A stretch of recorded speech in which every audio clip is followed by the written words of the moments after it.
you're going to want to swish and swallow, because the more contact you make with the inside of the mouth, the more that's also going to stay there, be absorbed, etc. Even if it's recreational, I feel personally that it's all medical, even if you don't realize it. So he's actually been seizure-free since I first started him on cannabis. It's Reefer Madness, the podcast, with Trevor and Kirk. Kirk, you took us to the Hamptons.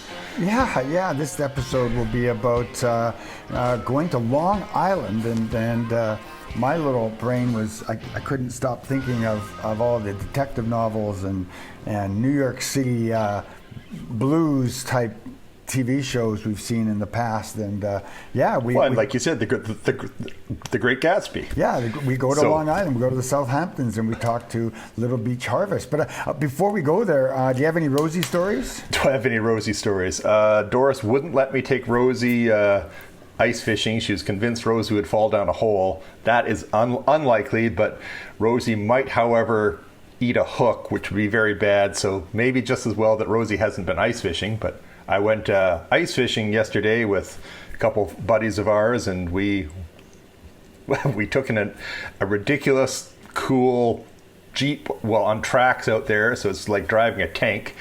And we pulled up a whole bunch of jack and threw them back, but actually had some keeper-sized pickerel. It was a lovely day. Yeah. Well, I've been busy in the last month. We haven't chatted much. We've put a couple rehashes up in the meantime. Took a little break from interviewing people for a while, and I was really focusing on the web page. I did a lot of work on the blog page. I had a lot of fun writing. I did a whole episode on buying legal weed and finally got around to writing this article. I was going through my back catalog and my notes we've made, in the 7-8 years we've been doing this passion project of ours. And I found an episode, I found a couple paragraphs where I was writing a blog piece on buying legal weed. And I said, gee, I should really go back to that. And as I was reading that one, I went back and said, oh, geez, I was writing an article on greenouts as well. I should really go back to that. And I go back and I see another one about growing cannabis at your home. And as you know, Manitoba is scheduled to be growing, we're going to be allowed to grow R4, and the date is supposed to be April 1st. Okay. Right? I knew it was coming. I didn't know the date. Yeah, so it's going to be April 1st, and we talked to a Manitoba representative, and we have booked a date to talk to a spokesman for the cannabis, the governance people of cannabis in Manitoba. So that's set. But I wrote a piece on it about starting a garden. I will publish that one as we get closer. But I did publish Buying Legal Weed Has Benefits, and I did publish Green Out, Don't Freak Out. And it's funny because we also talked to Janester Wilson King again, which is an episode coming up. And we talked about, do you overdose on cannabis? Do you overdose on THC? And as you know, I don't like the word overdose when we talk about overindulgence of cannabis. I don't like calling it an overdose because I don't think it's an overdose in my practice. So I wrote a blog piece on that, and we also did a Sunday chat. You and I sort of got together just because we haven't, and we put that up on the blog. So our webpage has changed and it's growing, and I've offered some learning in the blog pages. You have been very busy and keeping the good information flowing. Yeah, but go ahead. Some of that, I think, I'll lead you along, has got you into chatting with some interesting people looking for other stories, and one of them was Zoe Wilder. Honestly, we're getting to the Hamptons, but there's a road to go there. Yeah. This is the road to Little Beach Harvest. We talk about this in the Sunday chat, how I've been playing with AI. A friend of ours, I now belong to a trivia team. We go to our local and participate every Monday in a trivia. And she gave me access to her professional AI, and I started just playing with AI, and I did the blog piece on Neil Young. AI wrote me a letter on why Neil Young should be a guest on Reefer Madness podcast. Well, I also asked, who is Neil Young's representative? Like, who does? And I asked also, Jim Belushi is another fellow that we've talked about getting, and I said, so who's Jim Belushi's marketing representative? Who's his agent? And it came back Zoe Wilder. Tyler. So, I sent a message to Neil Young's people, and I got back a message saying Neil Young isn't available for interviews right now. And I promptly sent back a message to them saying, well, I didn't expect Neil to talk to us, but if he wants to read my letter, he can. And we got the same thing. We got the same thing about Jim Belushi not being available right now. But Zoe was kind enough to send us her roster of other people and other agencies she represents.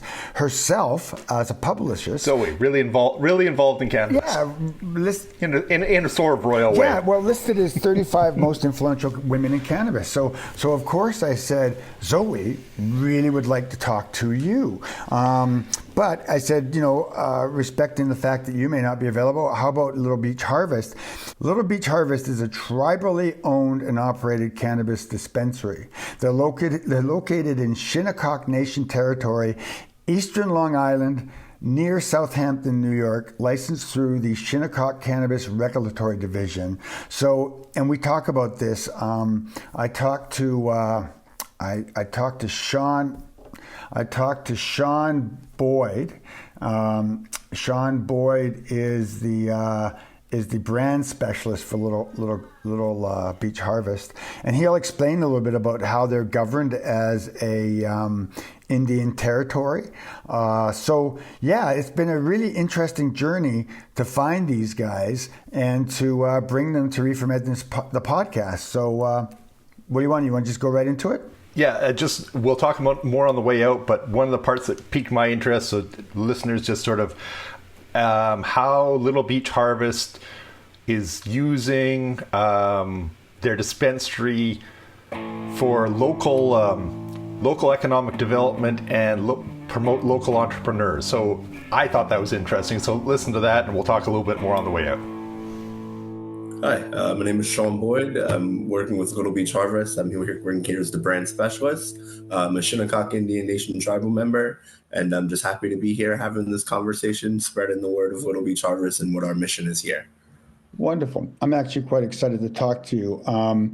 We're in Canada, and I think the reservation system in the south is a little different than the reserve system up north. Yes. So there might be a little talk about what's different about America. For example, you're called a reservation, whereas we call ours reserves. Yeah, we're called the reservation. A lot of us like to call it our territory. You know what I mean? I like to think that the word reservation, they put us on reservations almost to die. You know what I mean? They put us somewhere where they didn't want us to be. They tucked us away. But we're fortunate enough to be on our Aboriginal land out here in Southampton. We've always been out here on Long Island. We've always been here on Shinnecock land. So we're very fortunate. And I personally refer to it as our territory. Okay, fair enough. Little Beach Harvest, from seed to sale. Yes, sir. We can start wherever you'd like. Maybe, how about a little bit of background about the Shinnecock people? I did a little research on my own. Your community is on Long Island. Please appreciate us Canadians. We know Long Island from detective novels and TV shows, and all the rich people live off in the Hamptons and stuff. Yeah, we are located right here in the heart of the Hamptons. So what you hear is right where we're located. But again, we've been here from the time of memorial. You know what I mean? Since our Aboriginal lands located out here in Southampton, we have been condensed down to a smaller portion of what was our territory. But we're right here in Southampton on 56 Montauk Highway is where our store is located, and it's right here on the front side of our reservation, of our territory. And it's a big thing for us to have this building here and to be able to exert our economic sovereignty and to be able to move forward with this project. Yeah, very cool. Can you talk a little bit about your community? I was checking Wikipedia. The 2010 census might be a little behind at times, but you have a small community of 672 people, 62 people? No, those numbers have definitely increased over the years. On territory, we're probably around 1,300 people on territory. Our numbers in enrollment are a little larger with the people who may not be here on territory. So we are, a smaller tribe as far as numbers compared to other people, but we have been growing as far as who's here on territory.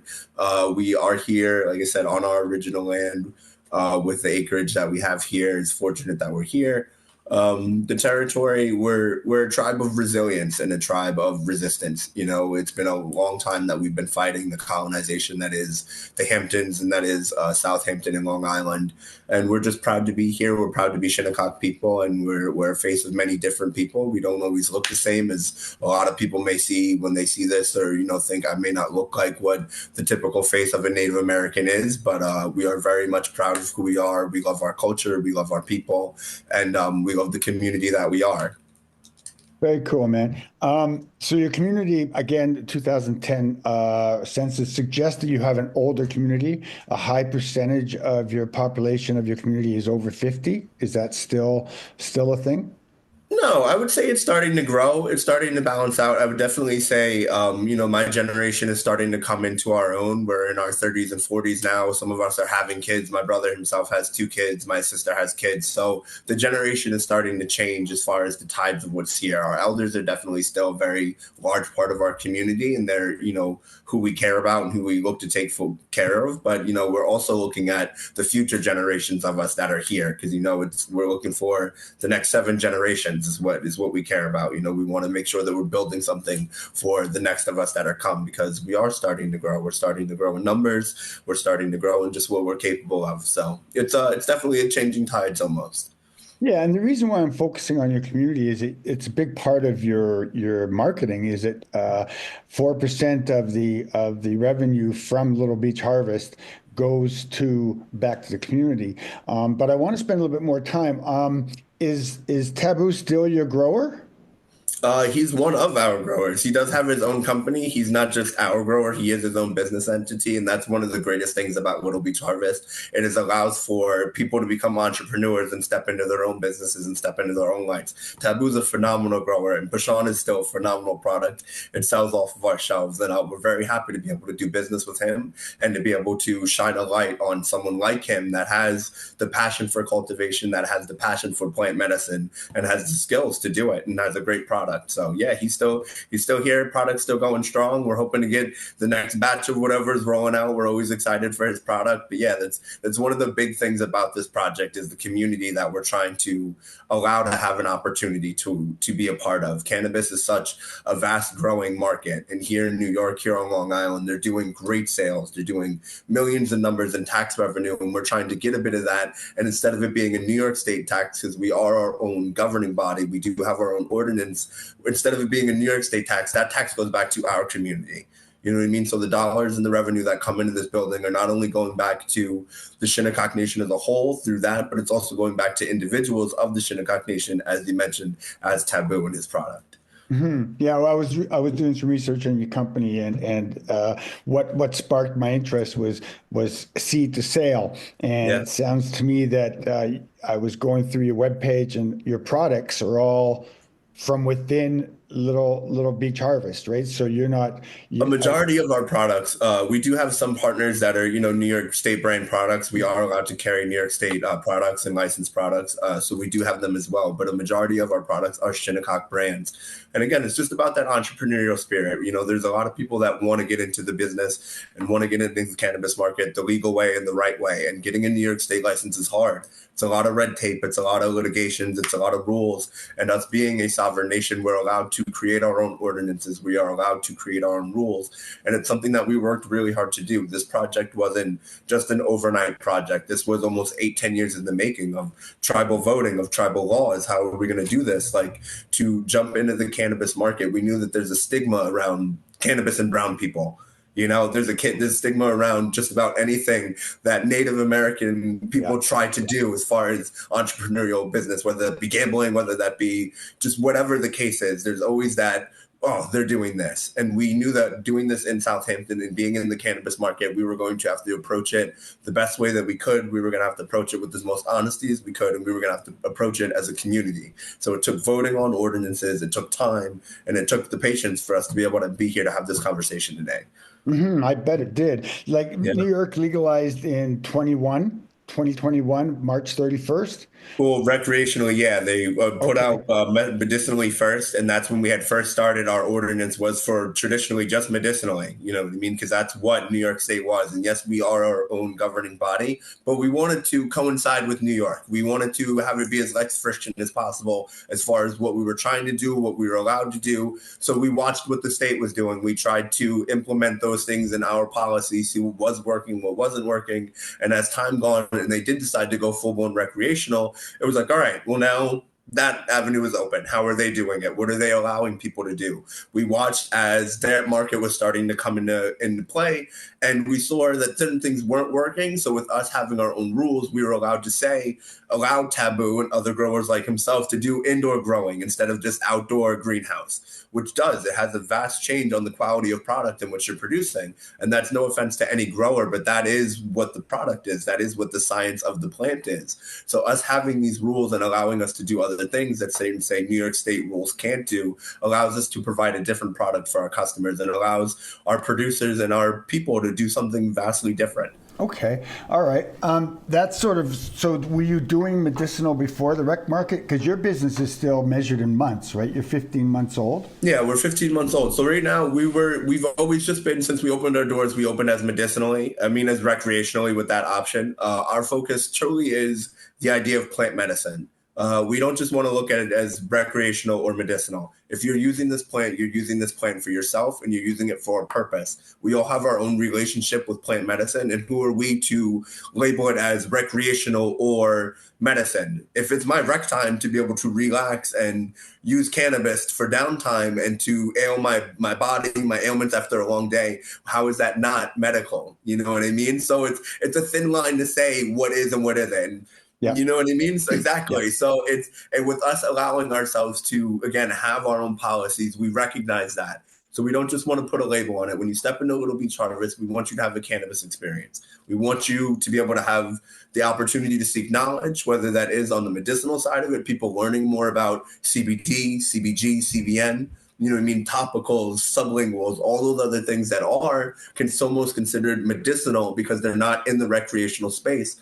But it's just open for everybody. We have a very vast array of products, and we're just trying to provide a true dispensary experience when you walk into Little Beach Harvest. Neat.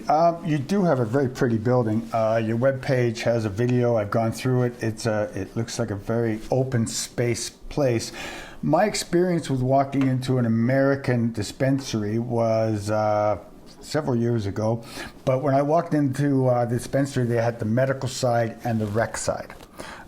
Do you have that? Do you have different counters for each, or is it all one counter? Well, all of our product is kind of displayed on whether I said that be topicals and sublinguals, whether that just be flower, whether that be tincture. So it's kind of broken down in those ways. And then when you go to speak to our bud tenders, they'll give you more of a breakdown on, again, how things are going to help you. Because when we teeter on that line of what is medicinal, what is recreational, it's hard to ask. So our first question is, hey, like, how can we help you? What do you want your experience to be? What are you seeking? Because that opens up the doors to be able to point people in this direction. Some people, when they walk in here, aren't looking for, something to smoke. They may be looking for a sublingual or something to take at night, a topical, something to rub on themselves, just something to kind of dabble into it. So we'll go, all right, so that's going to be over here. You know what I mean? That's going to be these products. It's going to be these brands. You know what I mean? So it's, that full roundabout experience that you're going to get when you walk into the dispensary. And as you said, maybe here in America, a lot of our dispensaries have to be in like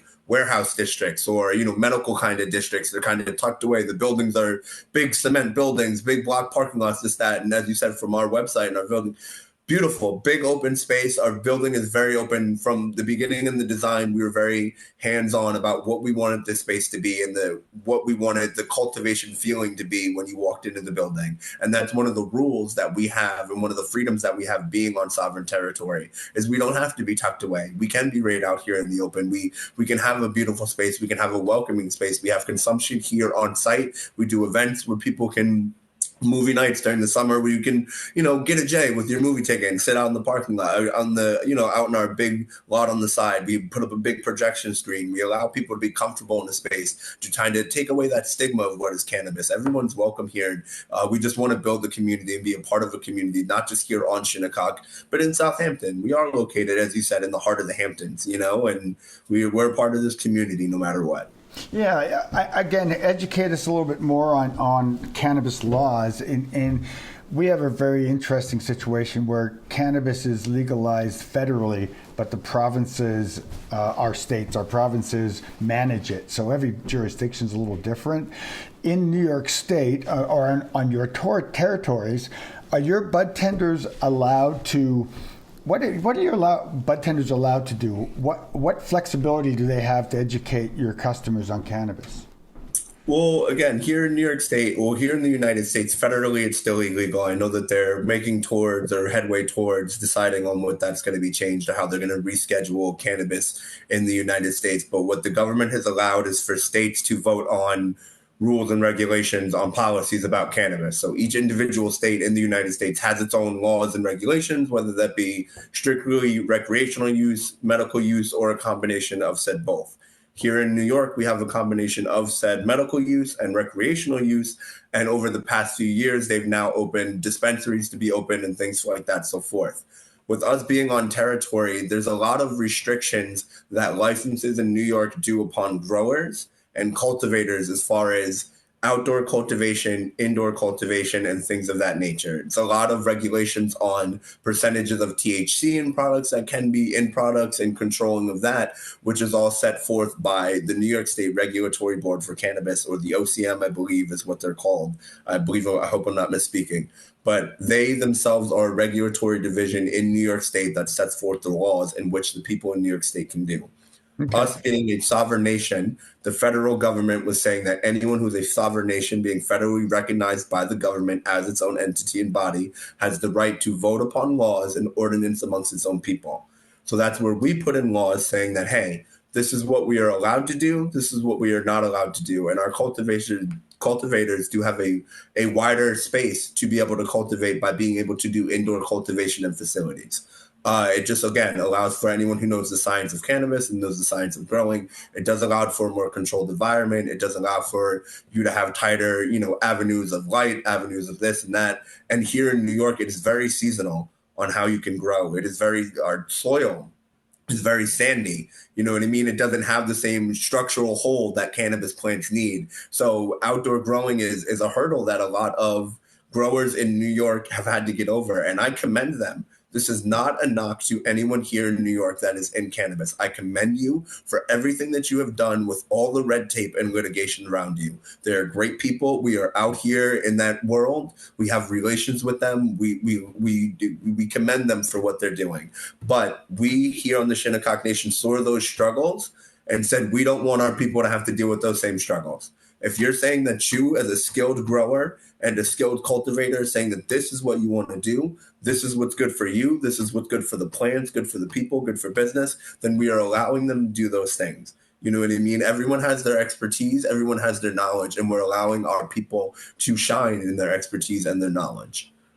So, and you're speaking to your growers when you say that? Yeah, this is to our growers. You know what I mean? This is for anyone who's coming to the nation to try to do business. This is for the people who at least we're doing business with. I think that, I can't speak for the nation as a whole. I can speak for Little Beach and what we're trying to produce here. And I know that the nation does, support us in our moves and our strives for that, because we are owned and operated by the nation. But here at Little Beach, we try to build a relation with our cultivators, build a relation with the people who are doing their things, that we trust their product. We trust their process. We trust what they're bringing to our table. You know what I mean? We trust the experience and in them, our cultivators trust the experience that we're giving to our customers to sell their product, because that is a two-way street. You know what I mean? We have to be able to do things like this, meet great people like you know what I mean? Have these conversations to bring awareness to their to their product, to what they're doing. So that's just here what we're trying to do.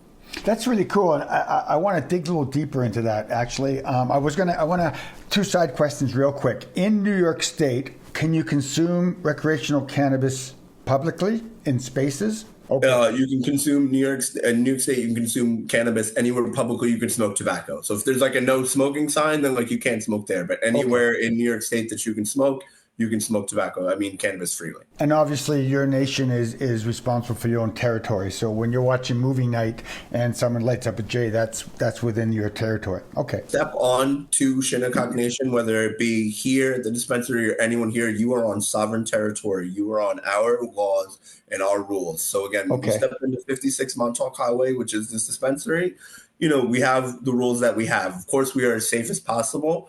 We do not condone overconsumption. You know what I mean? We want everybody to be safe and comfortable. But yes, we do have the leeway for people to be able to consume here on site. Thank you for that. I want to go a little deeper in your cultivation then, because I really am quite intrigued by the seed to sale. So what I heard you say earlier then, the people that are cultivating for you, they are within a 50-mile diet. They're within a 10-mile diet of the dispensary. Yeah, some of them are here on territory. Some of them do have other sites and facilities where they're working with people out there, again, in the cannabis space, and everyone's just kind of doing their own thing. So it's really just a matter of, again, allowing people to take their expertise, take their knowledge and their business opportunities and give it a space and give it a home. Again, vertical integration was always kind of the key and the hope here. It was to have brands that are from Shinnecock, on Shinnecock, producing flower. We are hoping in the future, as years come, again, we're only 15 months into operation. We just rounded our first year. Hopefully, in time, we can have a full-blown facility that we're putting out Little Beach Harvest flower and Little Beach Harvest bud, Little Beach Harvest concentrates into these spaces. Hopefully, we can start to partner with tribal members who have the entrepreneurial goals to build these facilities. And we can say, hey, this is a Little Beach Harvest product made here on Shinnecock by Shinnecock. That's going to take time, and that's always the hope and the plan. I myself, as a young entrepreneur, want to get into cannabis, want to get into extractions. It's always been a hope and a goal. And this has been an opportunity for me to gain knowledge, gain opportunity to get a voice out there, to try to soak in everything that I can, to take the next steps, not only to better myself, but to contribute that to my tribe, to try to give back to a greater whole, and to try to give back to something that's given me so much over the years. That's very cool, man. And that's sort of what intrigues me about the story that you have, the economic development that you've put into cannabis. Reading about your territory and going deep into it, your community did apply for casino status, and it looked like you had a lot of roadblocks there.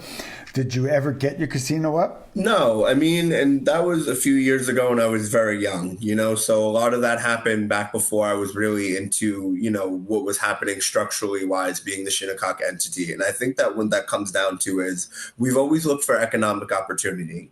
And unfortunately here in the US, there's only but so many avenues that they've given us. And for a long time, gambling, casinos was the only avenue for Shinnecock. Right. Was the only avenue for Native people in general. Right. We were very pigeonholed into what we could and could not do. So when we did get federal recognition, of course, with that being the biggest avenue, that was who was willing to partner with us. It's always been who's willing to give us an opportunity, and at the time it was the casino, it was, gambling, it was that avenue. And we never got it. It never came into fruition, whether that be for internal things or business purposes, whether that be from the hurdles from the state, because at the time, New York State wasn't doing a lot of gambling. There were no other casinos. And when we were trying to take those steps, those hurdles were put in front of us. And then once, our plans kind of fell apart, Jake's 58 just popped up down on Long Island. Another casino opens up and New York State is running it now. You know what I mean? So in this opportunity,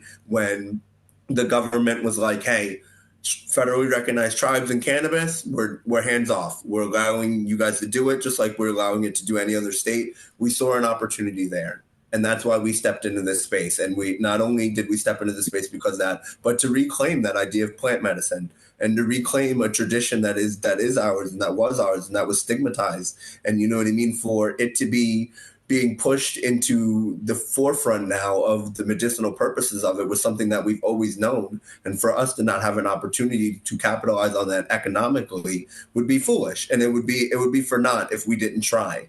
You know what I mean? So it did. It took time for us to get over that stigma around it and to step forth into this opportunity. Because just like gambling, there's a stigma around it. Yeah. The Indians are opening a casino. What does it do? You know what I mean? It's that whole idea of it. Even right now, not to speak too much on, a case that's open, our tribe is being sued by the town of Southampton because we're trying to develop a travel lot gas station on land that's ours. And they're saying that they don't want to. They're saying they filed this lawsuit, a $3 million lawsuit paid with tax dollars from Southampton against our people, and they say it's not a. We hope they don't take it as a sign of disrespect. Yeah. We just want oversight. There's laws, there's ordinances, there's rules. Whose? Not ours. Because if you're saying that we have to abide by those rules, if we're saying that we have to give you oversight over our project, it means that you don't recognize our sovereignty. Right. You don't recognize what we're capable of doing. You don't think that we're capable of doing things safely. You don't think that we went through all the structures that we needed to be able to move forward with this. And that's disrespectful. Mm-hmm. I see that. Tell another adult, I just think we need to look over this. I just think we should have oversight. I think that's very disrespectful, So we still today fight for our sovereignty. We still today fight for our recognition. We still today fight for economic opportunity, no matter what that be, whether that be gambling in casinos, whether that be cannabis, whether that be trying to provide a travel station for people to stop off and get a rest. There's always a hurdle if taxpayer dollars can't come back in. There's always a hurdle if they can't have control over something. But this project in Little Beach Harvest is something that they don't have control over, and something that we've been moving forward with, and something that we're very proud to be able to bring to our people. Are you the only dispensary on Long Island? I mean, are you? No, we are the farthest licensed dispensary east on Long Island. Again, being licensed and licensed by the tribe. There is one in Riverhead, I believe, is the closest one that was just open. There's another one in Farmingdale. There's another one up a little bit more westward of us. But it's a little bit of a gap because, Long Island itself allowed the townships to, again, vote in on if it was going to be allowed, if it wasn't going to be allowed. And some townships opted out of selling cannabis. So it's been a little bit of time coming for dispensaries to even open up on Long Island.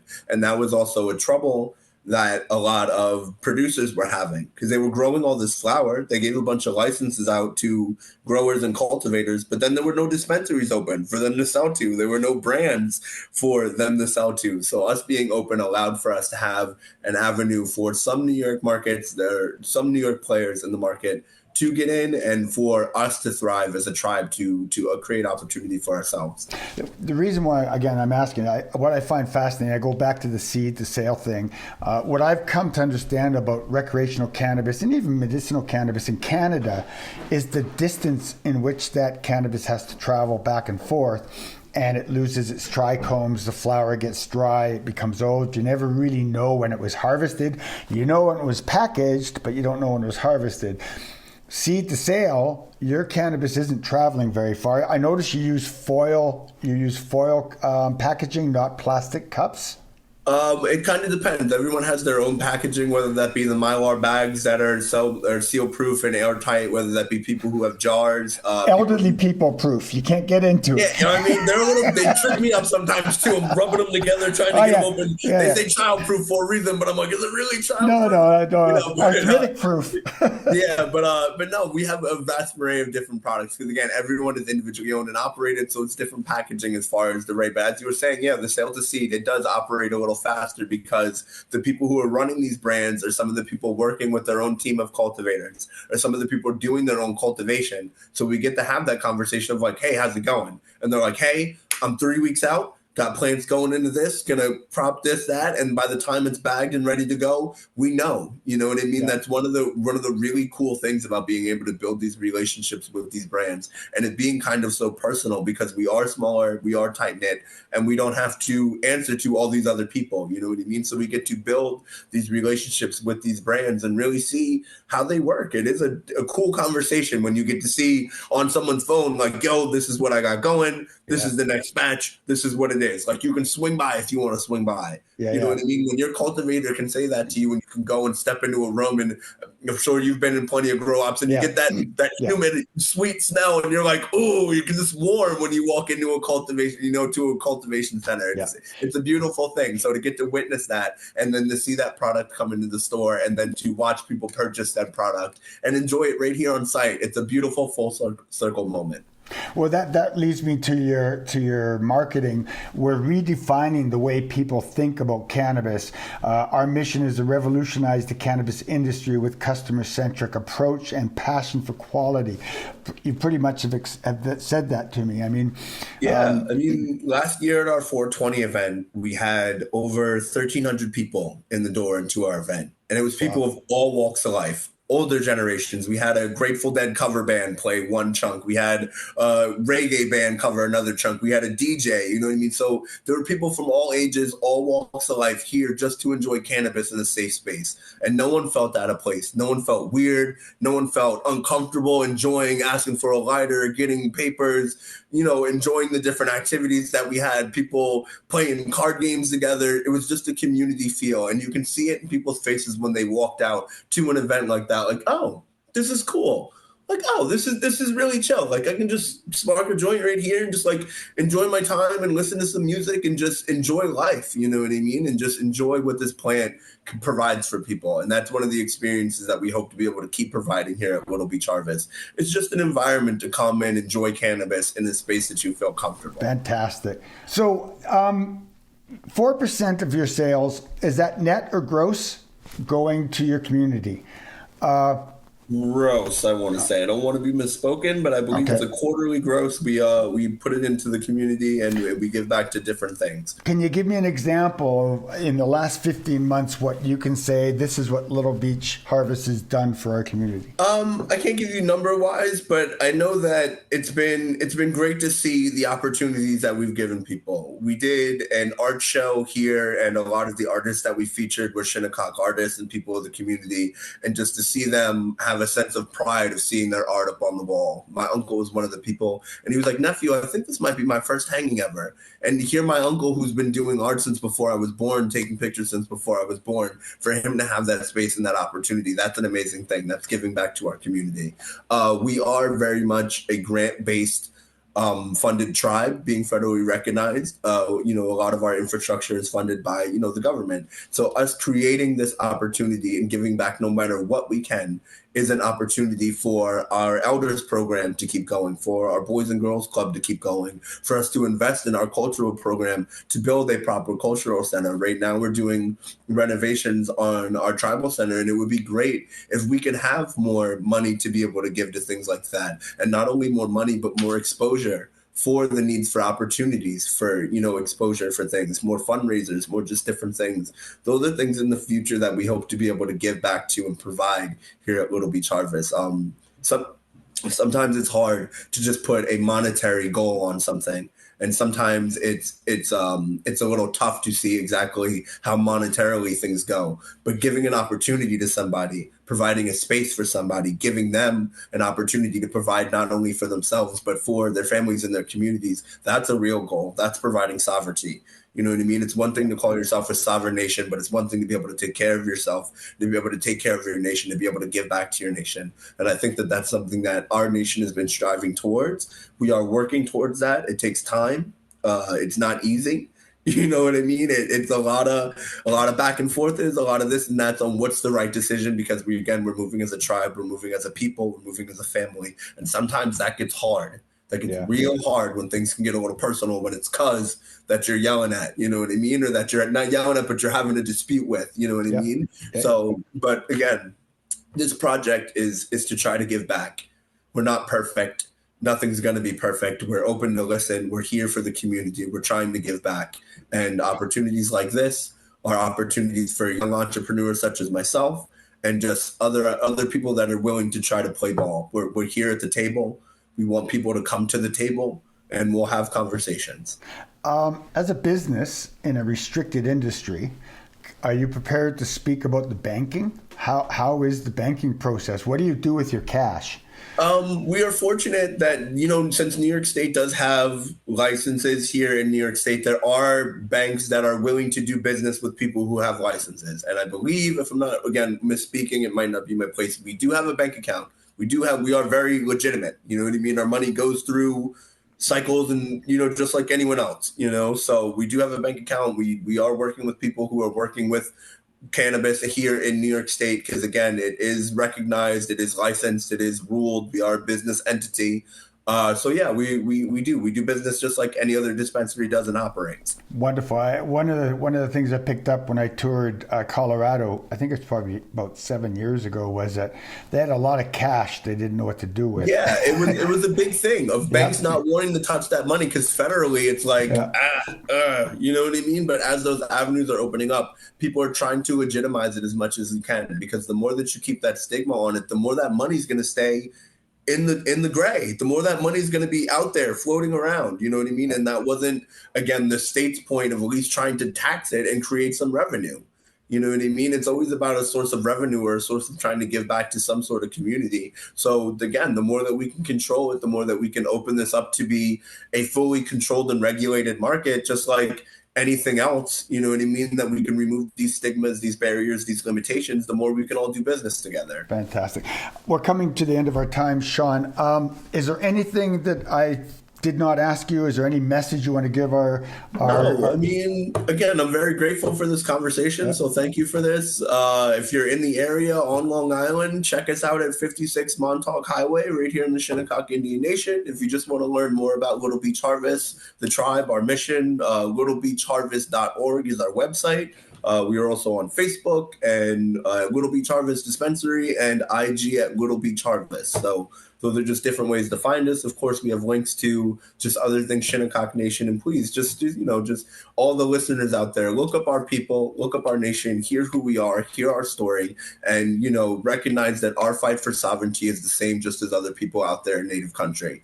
No matter what you may think of what we look like and who we are Indigenous people. We are here. We are fighting the same fight together. And the more that we can band together to unite in this fight for sovereignty, the more that we can do together and the further we can come. So again, we're always open to talk to more people and learn from more people, and just give us that shout out. Just give us an ear. That's all we ask for. Well, thank you so much, sir. All right. So what do you think? We've been to the Hamptons. Yeah, I completely agree with you. We've been to the Hamptons. I don't know what it is, Trevor. I don't know what it is. Maybe it would be as thrilling to say I'm talking to somebody from Hollywood. There's just something about Long Island, the Southamptons, that's bedded into this 60s culture that I grew up, the 60s and 70s.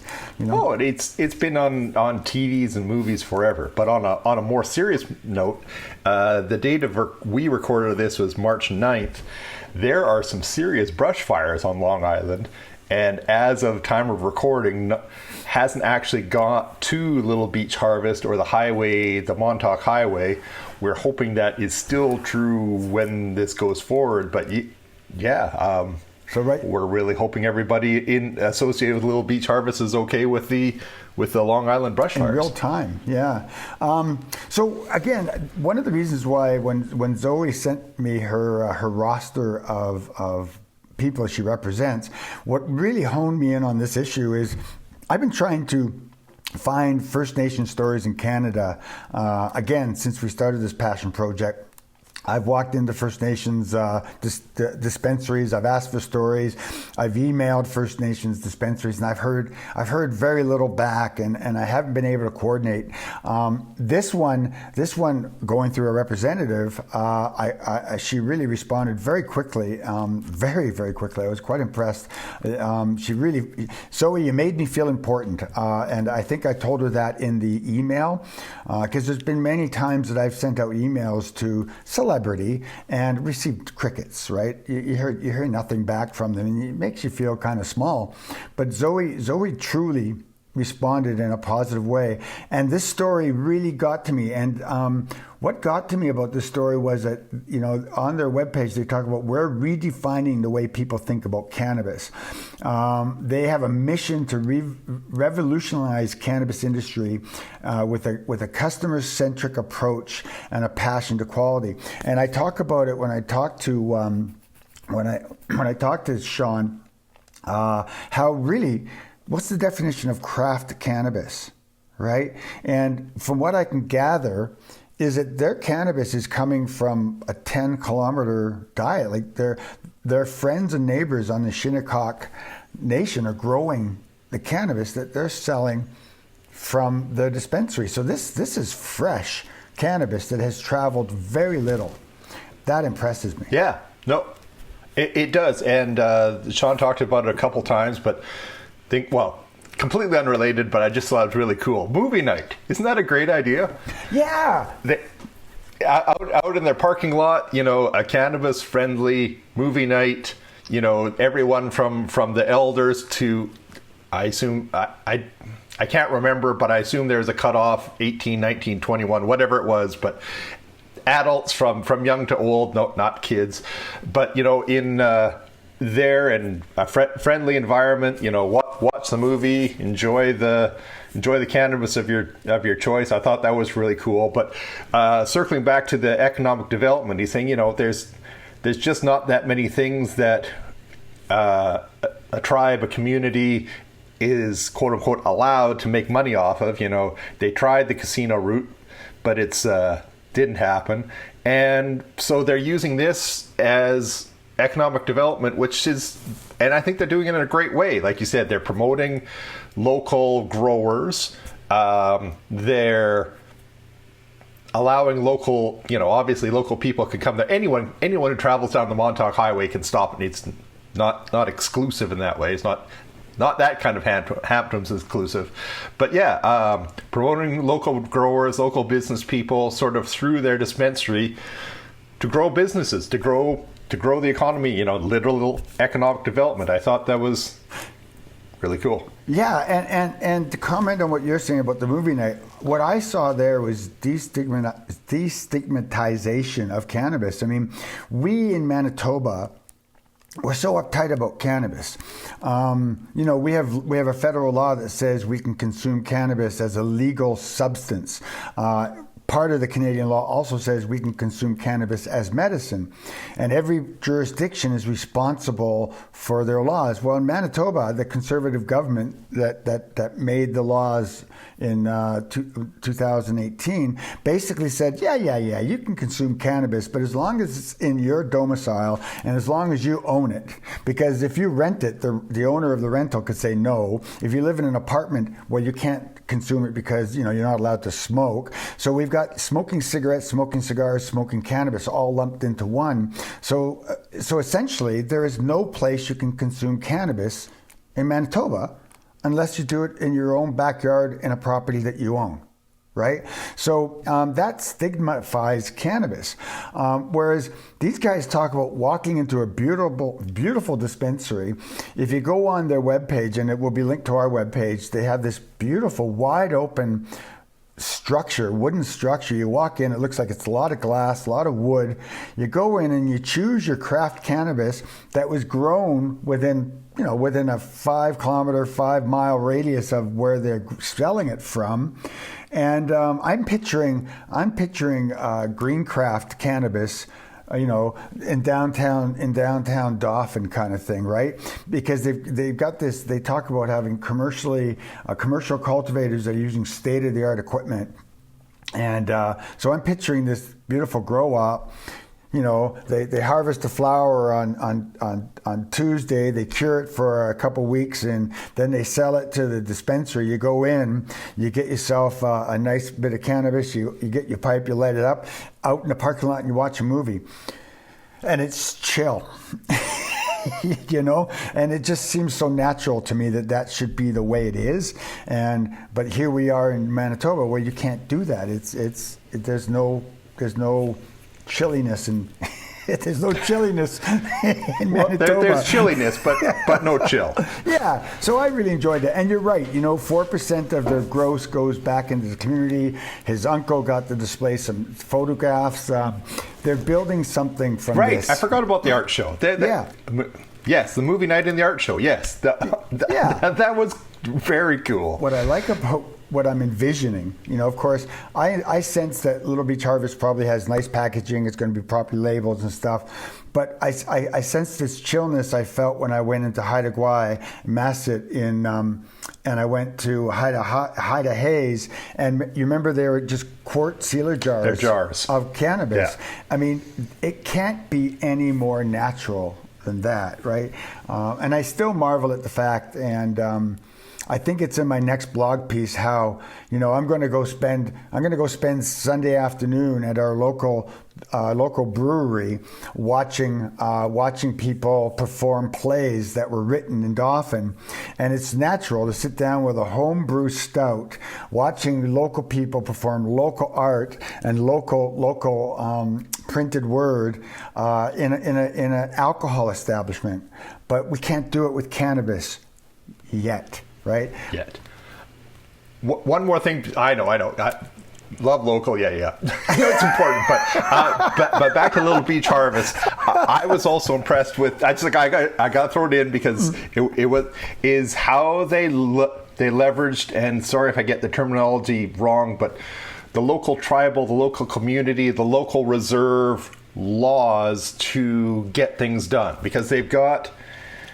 And again, we're not from there. We don't know all the ins and outs, but they definitely have I'm picturing it kind of sort of like a municipality. They've got a lot of control over the local area, and they were using those for good, for the community.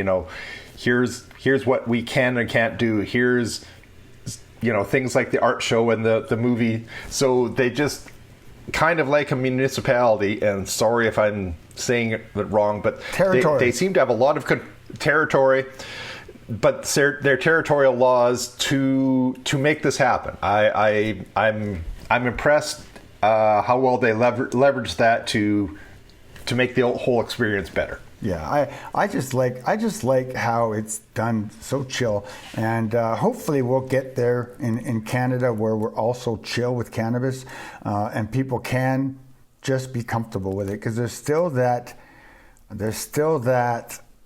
umbrella when you talk about cannabis. Cannabis still is not discussed freely. But yeah, okay, well, I digress on a rant. Little Beach Harvest, really enjoyed it. Zoe, anything else you want to talk about Little Beach Harvest? No, I think we covered it. Thanks, Sean. Thanks, everyone at Little Beach Harvest. That was great. Okay, I have a musical thing. Now, Zoe may have to get a hold of me here, because I've been doing a little research on Zoe's roster, and I found one of the individuals or businesses she covers is called Liquid Culture. So there is some music on iTunes by a band called Liquid Culture. I'm not sure if it's the same, if they're affiliated with Zoe, but I'm going to recommend we play Liquid Culture, and the song that I have is called Sunshine on Your Tongue. Now, if they're not associated with Zoe, well, Liquid Culture is getting some play, and Zoe, I will play another one of your bands, another podcast. Sounds good. Been another good one. I'm Trevor Schufelt. I'm the pharmacist. Right. We always seem to do this. I'm Kirk Nyquist. I'm the registered nurse, and we are Reefer Medness, the podcast, found at reefermed.ca. Our webpage is changing. If you haven't been on there for a while, go back. There's some new stuff to it. And we're on all those social media things. So anyways, yeah, Reefer Medness, the podcast. Thank you so much for listening. See you in the next one. Absolutely. See you everyone later. Right on, guys. That was another good one. It's Renee here back in the studio, going to get into the song in just a second. But first, we wanted to make sure that everyone understood that Reefer Medness, the podcast, acknowledges that we produce our shows on Treaty 2 territory and the homeland of the Métis. And we always pay our respects to the First Nations and Métis ancestors of this land as we reaffirm our relationships. So here is Liquid Culture with Sunshine on My Tongue. Check out the complete library of Reefer Madness episodes at reefermed.ca. And make sure to follow us on all the socials for bonus info on what Trevor and Kirk are up to. Cherry blossom eyes often waste a tender smile. She breathes so heavy as she waits.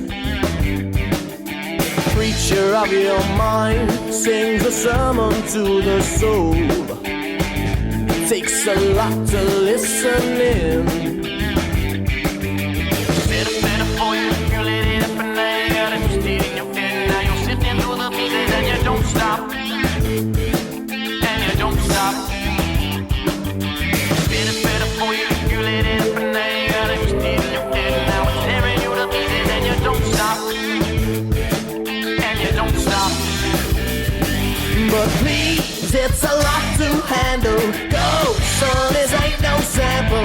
Please don't put that sunshine on your tongue. Please, it's a lot to handle. Go before the lights are scrambled. Please don't put that sunshine on your tongue. On your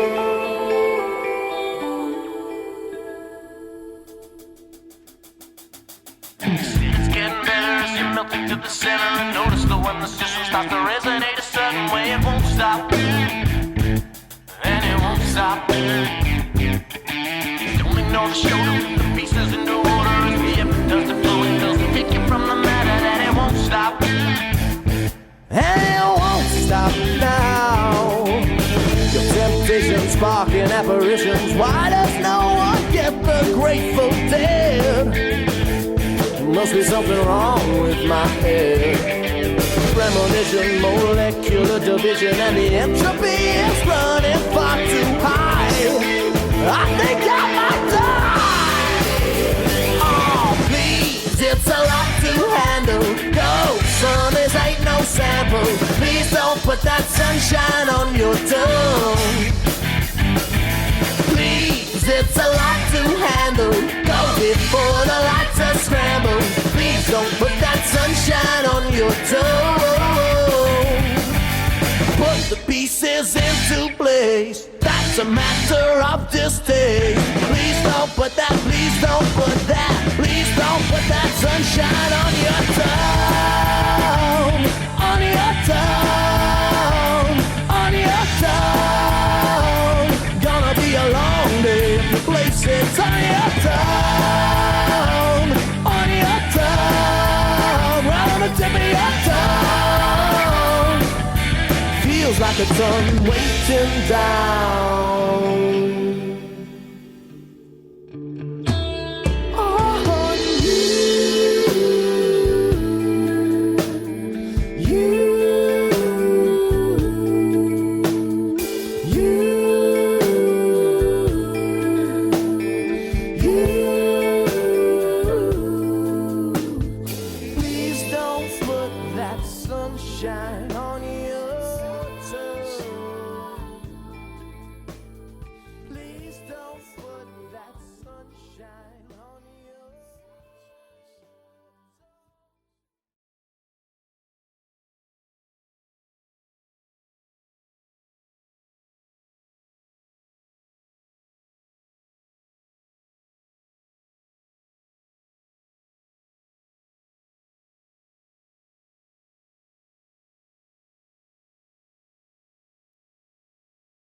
And Little Beach Harvest is a tribal.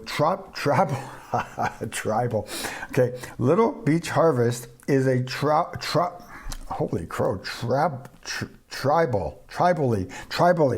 Going to start it again, Renee.